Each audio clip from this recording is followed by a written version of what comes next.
Hey guys, Andres Gambo here, and welcome to another Pony Express short. I hope you guys are enjoying these. For the full episode of this one, make sure you click the link up here. That way you can find it. But this is from our episode with Fred Muruma, and he's talking about how meditation can increase sales, how meditation can improve companies, cleaning your space, making sure you have mindfulness and that you are healthy in your mental state as well as your physical state, and how all of that can lead to just an improvement in sales. He has a whole bit about it in that episode. Here's just a snippet of it so you guys enjoy.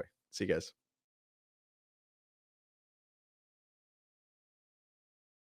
It was KJ and one of my friends that first mentioned Vipassana meditation to me. My friend that actually Kevin mentioned it to Johnson? me, Kevin Johnson, yeah. Nice.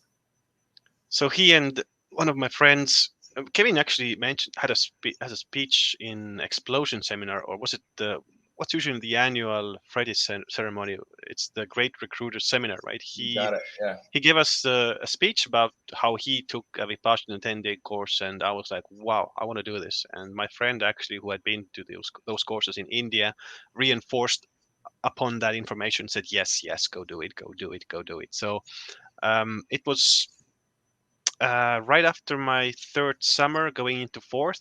Just before my fourth summer, I took a 10-day course of Vipassana at Pecatonica, Illinois, which is also at the northern border with Wisconsin and close to Wisconsin-Illinois border, basically.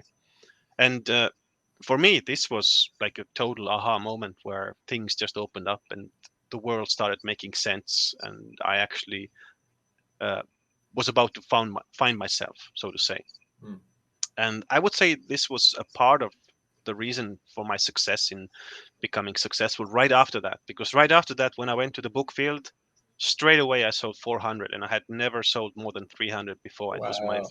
yes, no, it might have been even higher. I don't remember. No, I actually think on the fourth summer, my first week was about 400, and my second was over 640 right away. So President's Nice. Club, Yeah. and I kept President's Club or Chairman's for the rest of the summer afterwards. Wow. So it was a huge bump in sales, and yeah, I started just going to those Vipassana courses.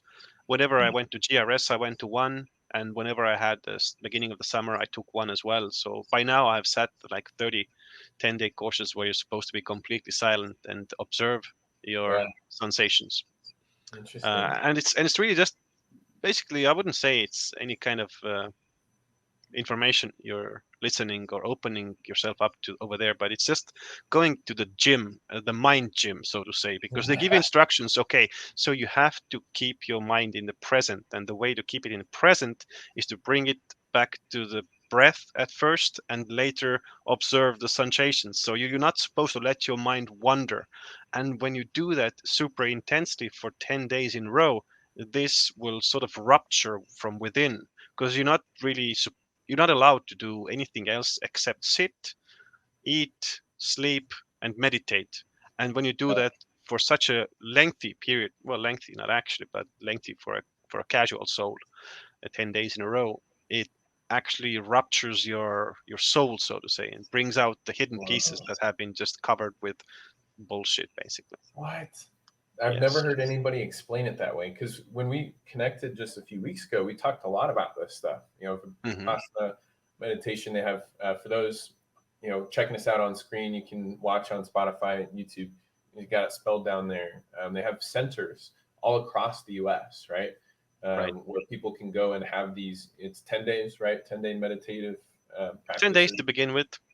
Yeah, and then they have a lot more after that. You said you've done 30 of them. Yes, and I've served in about 15 of them. So you can actually go, and after you have set one course, you can actually go in as a volunteer in the committee to help deliver the course, be a cook in the kitchen or be No. a manager's helper or something like that, just to make sure that no distractions are involved and the people keep to the regime schedule. Schedule is very important over there. You get up at 4:30 a.m. You're supposed to start meditating right away, and you go to bed at 9:30 in the evening. So it's a very strict schedule, and it's Nice. basically like a mind gym. Yeah, I didn't speak about that because we didn't have the time to really go into details, but now we do. So Yeah. that's all that it is, really. there's nothing, no philosophy, no bullshit, so to say. You just make the exercise. You do the exercise over and over again, and your mind will be going crazy there because you Wow. are just like lacking all this sensory sweet stuff that the mind usually spends time in, like predicting, thinking about future, or thinking about the past, or Yeah. thinking about what they want now, or thinking what they don't want now. Like you're supposed to just bring it all back to presence and don't let the mind wander for all those 10 days. And when you manage to do that intensely, I can guarantee you, Nick, you're going to be a different person afterwards. Jeez. Yeah, man. Every time I talk to someone about stuff like this, like might have been past that, it might not have been. Like John Bose is an old bookman who he always talks about. I think he did like a 3-week, if not a 10-day meditative experience in California, and he's just like telling me like, yeah, there's millionaires who attribute their success to this. I'm like, whatever, millionaire, cool. You're just catching me with a flower here, but the way that he spoke so intensely about what it connects you to within yourself. When you and I spoke, you talked about how your world comes from within to without. If that makes any sense, maybe I crossed the wire there in how you described No, it. no. The thing is that it has no right way of explaining it. For everybody, it's a different Right? perspective, and it can be explained in billions and billions of ways. It was just one scenario that I gave you the other day when I talked about it, but I can give you this insight version that I'm giving you now as well. Whatever clicks the best usually gets the people to take the next steps, and I do recommend this to everybody because it's for your own well-being, mental well-being, that is. Fortunately, we are living in a universe where mental produces the physical. So once you get your mental right-er, I'm not saying you're going to get it right straight away, but it's Yeah. just baby steps to get it right-er. Then your physical starts improving automatically. Wow. Yeah. Yeah. Have you ever heard of Dr. Joe Dispenza? Do you know that name?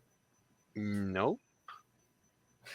So he's not a super kooky, but he's very unique doctor, a psychologist who's like really pushing the boundaries on how we understand consciousness and how it connects on like, the plane of consciousness and all these things that, lead into like understanding vibrational frequencies and how they affect, how we carry ourselves and all this stuff that's like not super solid just yet in terms of our understanding for it.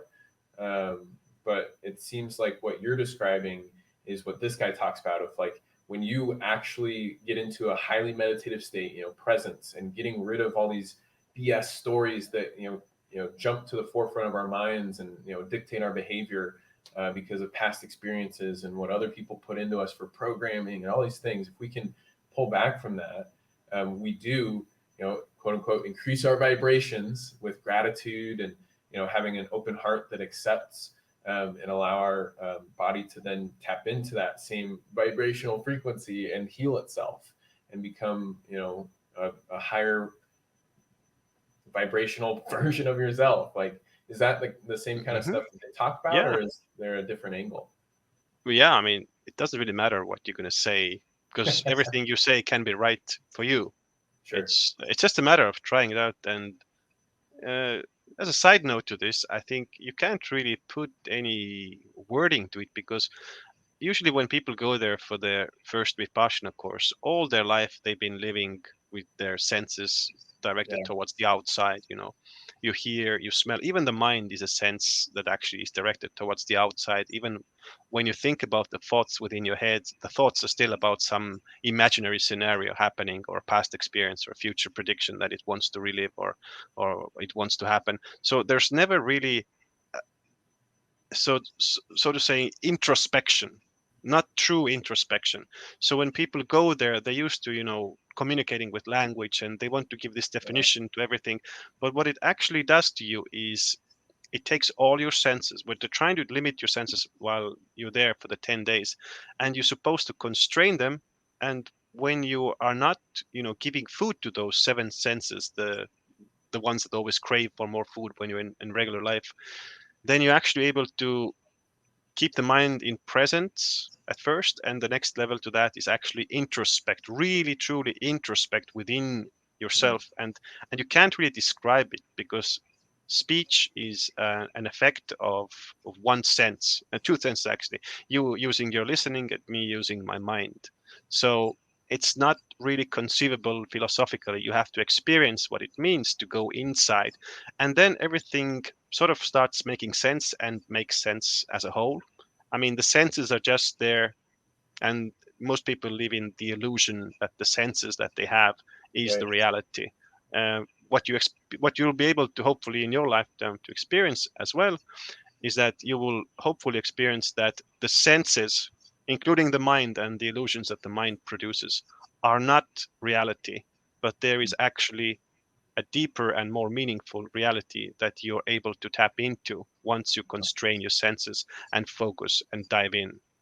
And when you get the experience of actually experiencing that reality, it sort of it feels like walking out of a theater where you've been just looking at plays on stage all your life, and you walk Right. outside and you catch a breath of fresh air. This is real life. So that back there is theater. And from there on, if you do it intensely enough, this experience hopefully will stay and you don't have to forget it. And hopefully you won't forget it within your lifetime. Yeah. Wow. So you went back and practiced it because you internalized the message so well, right? And that's why you kept going back and you wanted to share it. Uh, yeah, I mean, there's actually a stages of like receiving a specific focus level.